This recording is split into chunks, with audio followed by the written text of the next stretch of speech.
Hey everyone, this is Phil Tucker. Just want to let you know that I've launched a Kickstarter in the hopes of raising money to commission gorgeous interior artwork for my novel Death March in my upcoming LitRPG trilogy, as well as try and produce a hardcover version. If you're interested to learn more, please head over to the Kickstarter page and search for Death March. And if you get this in time, you may even be able to take advantage of the limited early bird discount while it lasts. Thanks very much. Warning, the following may contain Phil Tucker. Join fantasy authors Phil Tucker, Timandra Whitecastle, David Benem, Benedict Patrick, and Josiah Bancroft as they roll dice and take on the bad guys in a game of Dungeons and Dragons. 5 authors, 5 worlds, 1 adventure. It's time to get crit-faced.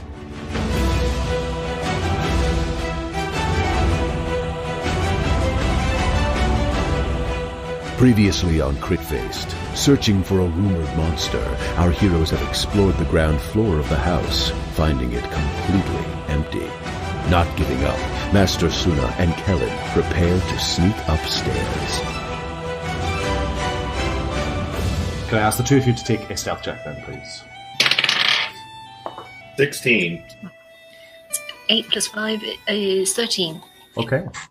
So you creep rather effectively to the top of the stairs. They wind round. Now, the staircase continues to go upwards. You can tell it has the ability to take you to another floor. However, the next floor up, you can just tell from the half light of the Kellen's hidden axe that this is another hallway here. There's another fireplace on the far end of the wall. Sorry.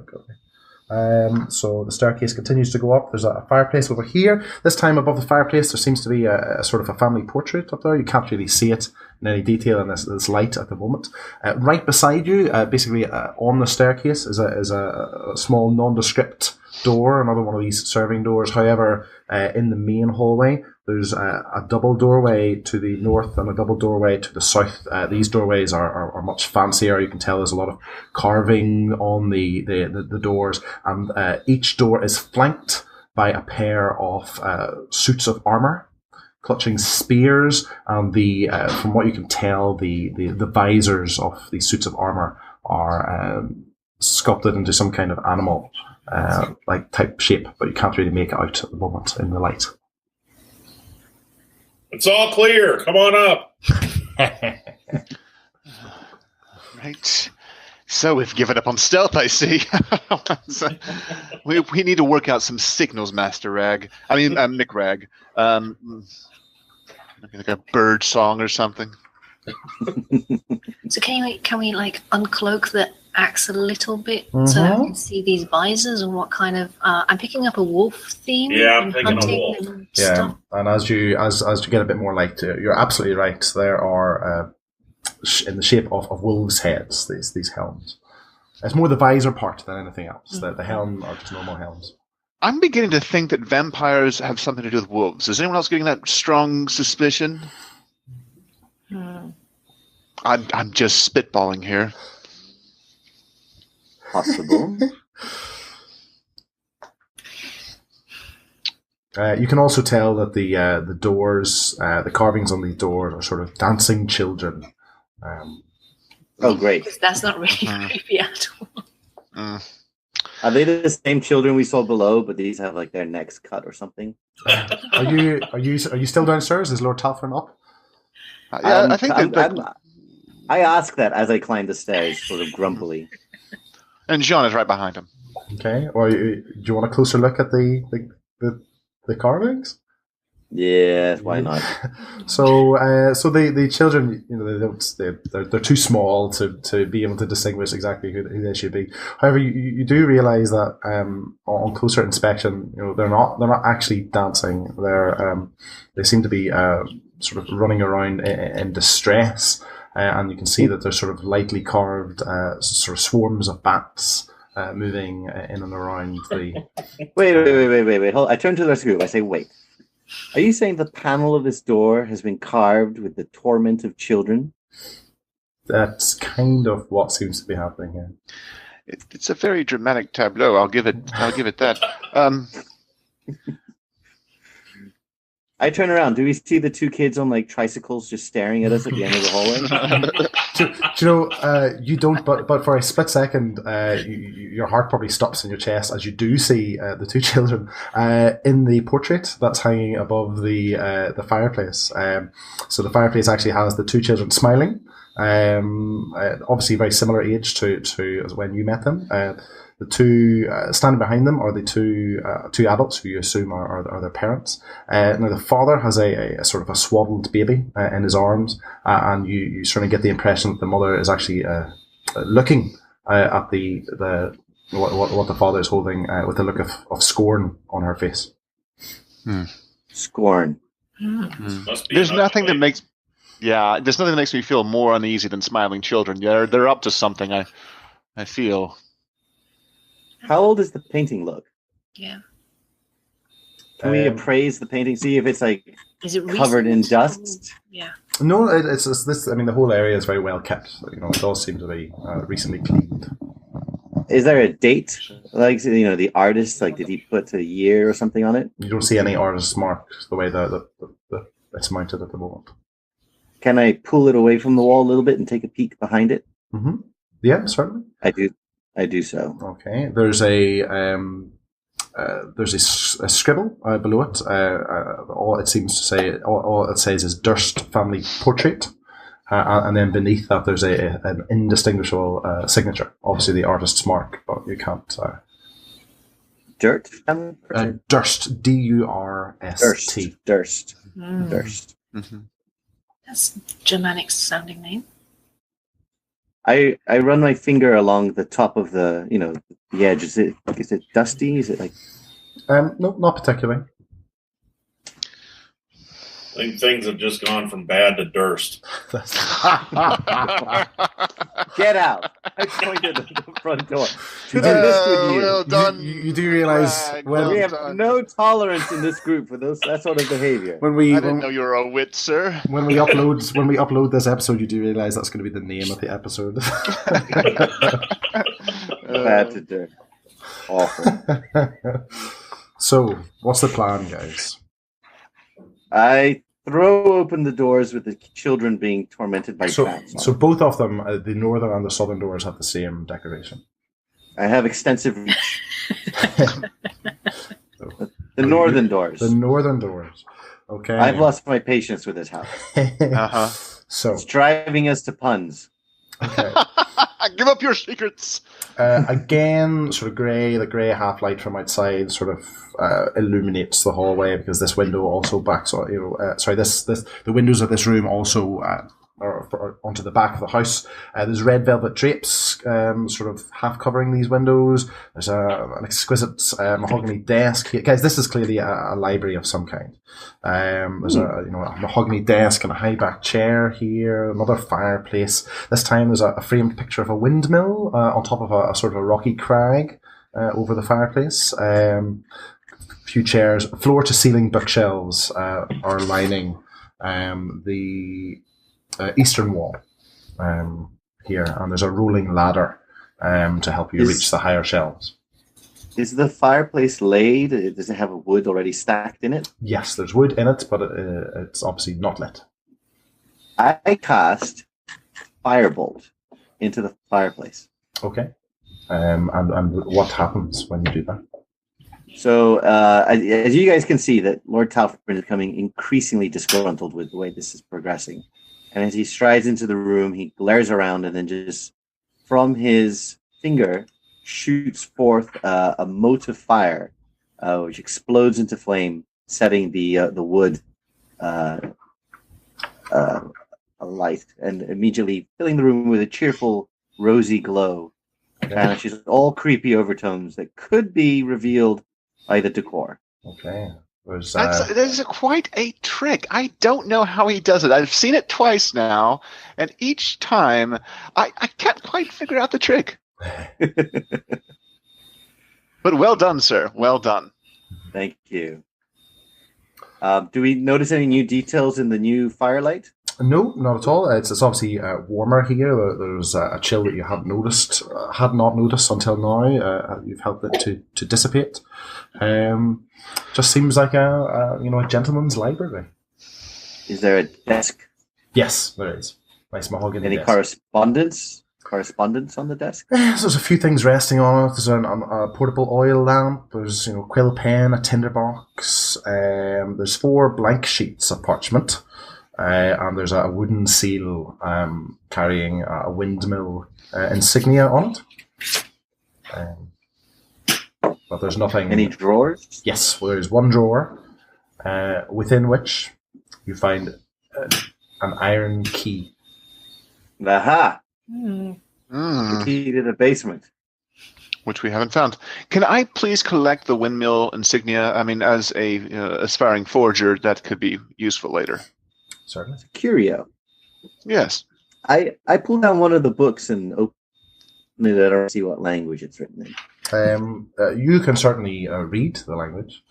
Okay. So it just seems to be a history of this book in particular. Just seems to be a history book off a land called Barovia. Can we have a look at the Interesting. other I step back titles? and being a learned man, I'm familiar with the ways of libraries. Mm-hmm. And I step back and see if I can get a sense of what sort of library this is. Like, does it have a focus point? Or entire section dedicated to tormenting children? Do you want to take an investigation check? For me, please? Yes. Yes. That's investigation +6, if it's passive. Okay. No, yeah. If you just want to roll it, it's not passive, but you just do. A 4. So I don't. What was that? Was that 4 out of 6? So was that 10, or was it 4 total? Oh, if it's not passive, it's a +1 to investigation. Oh, I see. Yeah, I mean, there's a lot of different ones. You see a poetry book and an alchemy book and a book on warfare. There's novels. You can't figure out any rhyme or reason here. All right. So it's not like a I'll pocket tome the that history says- book on Barovia. What was that, Master Sonna? There's not like a massive epic tome that says like how to be a bad guy. How to be a bad guy is not there. No. Oh. From what you can tell. Are there any books on vampires? Ooh. Oh yeah, like an encyclopedia or something. Okay. Do you want to take an investigation check, John? Sure. Okay. Good call. Not a great call. 11. 11. You do Better than mine. Yeah, so basically all you're doing is sort of scouring the titles, and you do not see the word vampire written anywhere. Okay. Well, it's worth a try. Can I do a more specialized search looking just for vampire?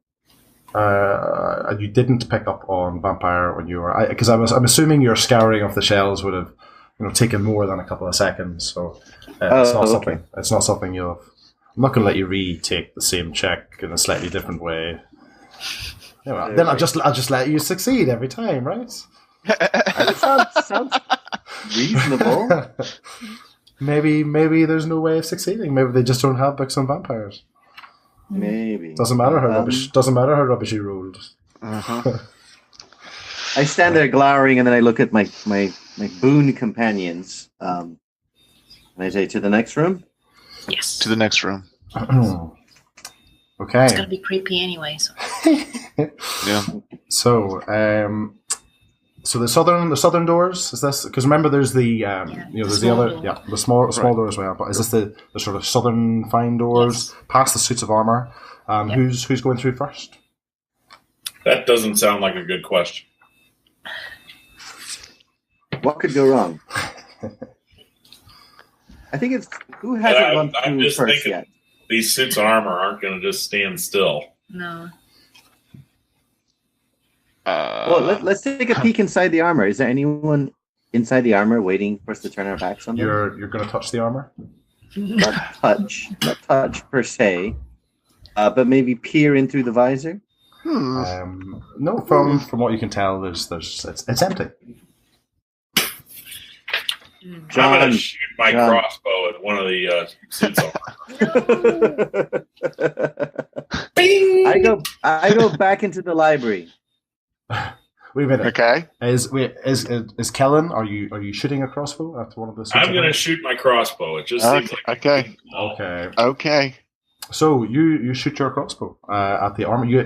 I'll assume that you hit it since it's not moving. It's so it hits with a loud clang, and the armor sort of crumples a bit to the ground. You can see there's some kind of frame inside it that's all be placed around. So, but it sort of topples over, and bits of it sort of clang off the frame. McCrack, what are you doing? Are you just start shooting at things? The bolt is embedded in the breastplate of the armor. It's now ruined. Well done. Okay, I think we're safe. What about the draperies? So maybe Have we you should thought just of? wait a second, see if anyone is attracted by the noise. That's an excellent idea.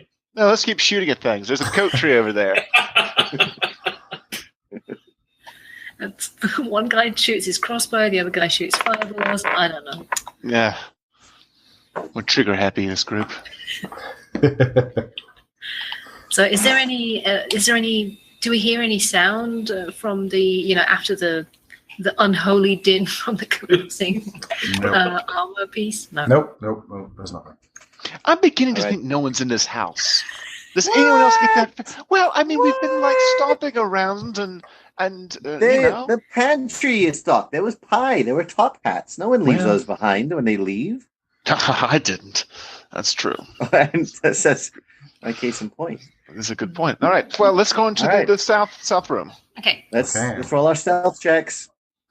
Are we stealthing again? Or as Lord Talford calmed down? We're stealthing. Are we seriously stealthing after we've totally dismantled? I guess that's a good point. Armor and just clang them together like cymbals. Don't you guys ever hear like a loud clattering sound, like a lot of metal collapsing like somewhere in your house, and you're like, that couldn't possibly be real. I'm imagining it. Yeah, it's just mice. It's just mice attacking the plate armor again. Right. Happens all the time. All the time. I got a 20 on my stealth. They'll never see me coming. Got a 15. Solid. 20. I'm not going to roll. Very good. What? There is no point. We could have two. Listen, They're big. hold on. If they hear us, if we go into the room and they're ready for us, it's all on you, Master Sanna. Mm-hmm. Obviously. Because they certainly would not have heard the collapsing armor. No. Okay, so I'm guessing Master Dolphin has the honors and goes first. Yeah. No, I've already used up my luck on one safe room. I think who here has not gone into a room first? That would be me. I have not gone into a room first, and as a brave soul, I will do it. I will open the door. Very, very, very. Just a crack. Okay. Just a crack. Okay. Again, the light from outside comes in through this doorway. There are some gossamer drapes this time covering the windows. It's a very elegant room that you have opened up onto. There's a brass chandelier hanging from the ceiling. There's a lot of upholstered chairs sort of lining the walls. There's stained glass wall hangings. There's lots of sort of beautiful men and women playing instruments. There's a fireplace at the far eastern side of the wall. There's a harp beside it. There's lots of figurines of sort of alabaster figurines of dancers on the mantelpiece, and there is a large harpsichord in the southwestern corner of the room. I don't know if you know this, but I'm actually very good at playing the harpsichord. This is very exciting. So I say we go. It's fine. It's completely clear. There's nothing in here. We're going to go in there, and I'll put on a show. Right? We'll bake a pie. We'll have some wine. We can try on my hat, and I'll play the harpsichord. All right, ready? So we're luring them down to the party. Is that the idea? Oh no, they're welcome if they want to come up.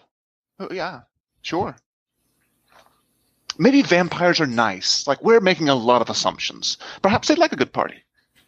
While tormenting children with bats. They are children, I'm not... Do the dancing figurines look like they're having an enjoyable dance? Or do they look like they're like standing on superheated metal and prancing in pain? All I know is that when life gives you a harpsichord, you make music with it. Lord Talfrin, are you asking to check them out? Those wee figurines, is that? That's right, but I do not touch them or shoot a crossbow bolt at them. You can see that quite a few of them are actually have skeletal features on their faces. That's the macabre touch. Jean has already sat down at the harpsichord and has begun to play the first verse of The Monkey Steals the Master's Hat.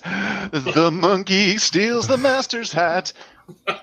So, Jean, this is your first time playing music since you've come here. What's the process normally like for him? I mean, how does he get into the zone? Well, usually I have to wait for the applause to die down, but already I'm in the moment. I think that playing music is about reaching inward and finding that kind of golden nugget of inspiration and pulling that out for the audience. And it's the joy in their eyes is just makes it all worthwhile. So as you do that, as you sort of reach into yourself or your musical inspiration, as it were, you're aware that there's something else within reach of you as well that you've never really sort of sensed before. A vampire. And it's obviously not something you need to explore at the moment, but you just get the impression that I don't know, getting in touch with that musical side of you, there's something just within reach that, if you wanted to, something intangible that you somehow now have access to, almost something that's being given to you in a way, but it's like the Madeleine in Search of Lost Time. You just dipped it in tea. But I can't pull this feeling forward. There's some kind of almost like an energy out there that you can sense now because of sort of you're playing your music at the moment, and you certainly get the impression if you wish to, you could sort of mentally reach out and tap into that. I think the question, John, is: do you give it permission to take over your body? Absolutely. Whenever the music comes, I surrender myself, body and soul. Okay. Do I do accidental magic here? Is that what's going to happen? Am I about to accidentally magic? Well, that's kind of where I was going with this. If you want, so why don't you tell us what happens? Wait. What's my? Can I do Song of Rest yet? No. Can I do that one? Well, that's not really magical. That's just your skill as a musician. Any wee cantrips that you've got. I begin to feel this feeling of frisson, this sort of coursing delight that is both hot and cold at the same time. It is delicious and terrifying, and I cannot resist its pull. Okay. And then everybody claps, right? I mean, this is a pretty great performance of The Monkey Steals the Master's Hat. No tears? Nothing. Do you do a roll to see how well you can play? That's a good idea. Jean is actually proficient with the harpsichord, so he plays extremely well. I don't know if any of you have heard the harpsichord played before, but he's clearly a virtuoso. Well, Talfrin stops his walking stick on the ground in appreciation. Thank you. Kellen sheds a single tear. The song takes him back to memories of his homeland. Where the barbarians play the harpsichord around the fire. My people are known for their expertise with the harpsichord. You'd never guess it, but the only person here who can play better than John is McCragg. So Jean, as you finish, obviously your connection to this invisible energy lessens, but you're still aware that it's out there, and certainly, like I said, it's almost as if it's something that is being offered to you that you could certainly explore if you wished at some point. Yeah, I definitely accept this feeling. Okay. I don't know about you, but I feel like it's time for pie. I mean, there's nothing else.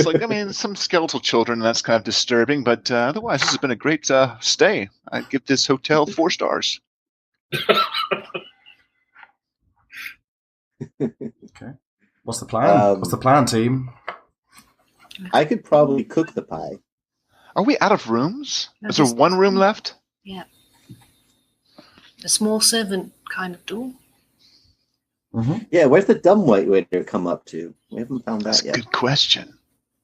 That's a good question. Let's Dude, go if check out we that last don't door. find Huh? it, Hmm? and if we don't find a dumb waiter, we know that we're on track to becoming insane. Did we check that room for any Dumb waiters? secrets? Mm-hmm. Right. You can go for it. Oh, this room? Oh, yeah. A 5. We've been blinded by the music. 11 for me. Okay.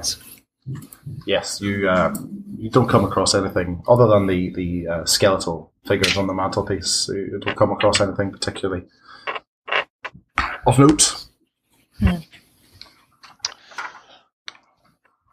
I think we're down to like the last room, my friends. I think we must go and complete this exploration. Let us do so then. All right. Okay. Are we All right. just having a wee look? Yep. Yeah. Is that who's opening the door? I am out Catherine of will do courage. Yeah, I'm just. Okay. It is a very small, undecorated bedroom. It's a little abattoir. Yeah, so a pair of small beds, with straw stuffed mattresses here. The dumbwaiter arrives in this room, and there's at the foot of each bed there's an empty footlocker, and you can see actually an open closet at the back of the room, and there's servants' uniforms hanging in it. Is this the opportunity for us to go undercover? Oh. I don't know if you guys are aware of it, but I'm actually a very fine actor, and I have in my repertoire several very convincing impersonations, including servants. John, one thing that could ruin this for you is that servants do not wear top hats. All right, another time. So you'd have to really sacrifice to go through for this boy. No, I'm not willing to do it. This top hat is everything to me. Please draw the line. You refuse to even consider it. Nope. All right.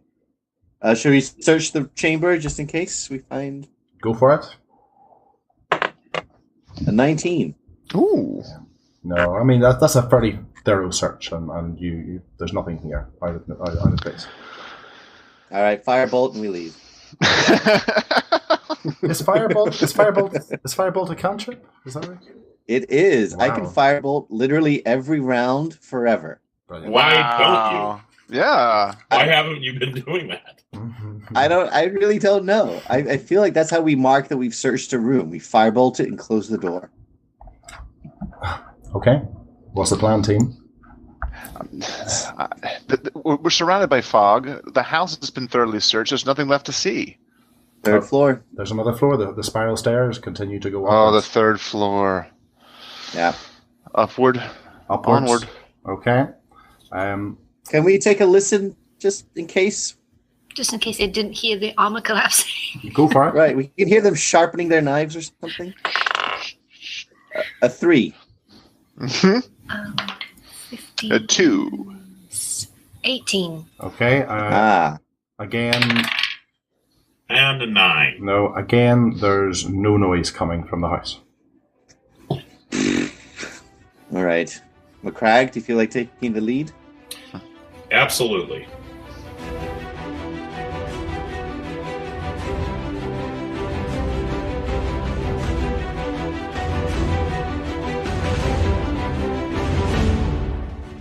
Crit-Faced is a weekly Dungeons & Dragons podcast. To make sure you never miss an episode, and to get an exclusive prequel episode of the podcast, where you can find out what our characters were up to before this adventure began, head over to critfacedpodcasts.com and join our Crit-Faced fan group.